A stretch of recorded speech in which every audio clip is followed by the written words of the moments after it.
তরবারি বলছে রে তুই কে রে? ওরে বাবা তোর গায়ে কি গন্ধ, কি বিচ্ছিরি তোকে দেখতে। তুই সরে সরে বল, তোর গায়ে বড় বড় পোষক, তোকে দেখলে আমার রাজা ভয় পাবে। বলছে দাঁত ছেড়ে দে, তোর নাম ধুলুমুলু, সব সব দাঁত ছেড়ে দে, আমি রাজার কাছে এসেছি। বলছে রাজা তো তোকে দেখলে ভয় পাবে। দেখবেন মা, মূর্খ কিন্তু শিক্ষিত ইশারায় বোঝে, যদি এক ফোঁটা কালিও থাকে বা প্রকৃত শিক্ষা যদি গুরুর কাছ থেকে পায়, মাতা পিতা পরম গুরু, বড় বড় খণ্ড পাঠ করে হবে না, এটা গুরুর কৃপা। আর অশিক্ষিতরা দেখবেন যার শিক্ষা জ্ঞান নেই, তার এই কাঁচা মধু দিয়ে আগা পাঁচতলা করলেও মা চৈতন্য আসবে না। সে তুমি যতই ময়নারে পড়াও, তোর চৈতন্য আসবে না। রিপুতে ভরা, সারাদিন পেট ভরে রিপু সেবা করে। তখন বলছি আমি হনুমান। বলছে তোদের ঠিকানা কি? বলছে অযোধ্যা নগরে থাকি।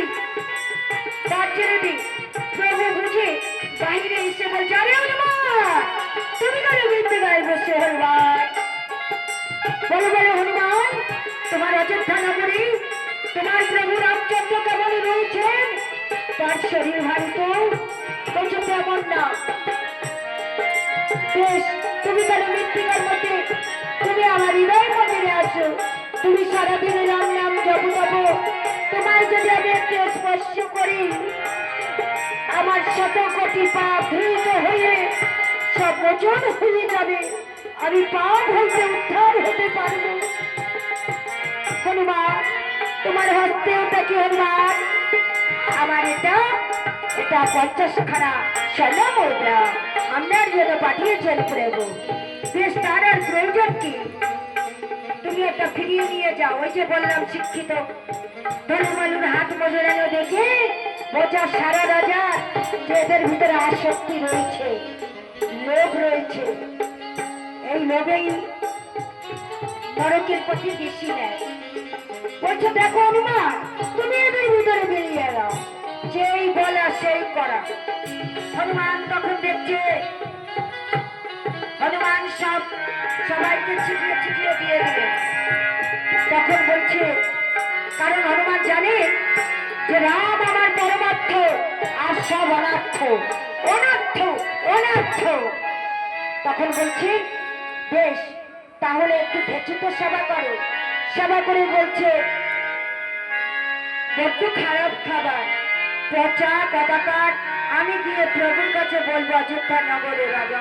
বলছে না না, শুনুন সামান্য যাই হোক গুরু নামে নিবেদন করে বসতে হয়। আসলে তুমি মনে হয় ভুলে গিয়েছো, তুমি নিবেদন করে প্রসাদ তৈরি হয়ে যাবে, সেই প্রসাদ তুমি পাবে। সেবা করে বলছে বহুত আচ্ছা রাজা, বহুত আচ্ছা। বলছে তুই এই অশ্ব নিবি কি করে? লরি নিয়ে আইছিস নাকি? না ট্রেনে করে যাবি? বড়দিন এই অযোধ্যা নগরে। এই হনুমান বলছে, নীলক রাজা বলছে যার গুরুর কৃপা রয়েছে, বড় বড় মস্ত মস্ত পাথর পাহাড় শিলার মতো হয়ে যায়। তা তুমি দেখতে পাচ্ছ তোমার অনেক যন্ত্রণা, অনেক কষ্ট। আসলে হাতিয়ে দেখো যে তোমার কিচ্ছু কষ্ট নেই, তুমি বিন্দাস, দিনটা ঠিক চলে যাচ্ছে, সবই গুরুর কৃপাহি কেবল। তখন কি করলেন হনুমান? আরে এক লক্ষ দিয়া হনুমান, এক লক্ষ দিয়া হনুমান অশ্ব নিল কাঁধে রে, চলিল হনুরে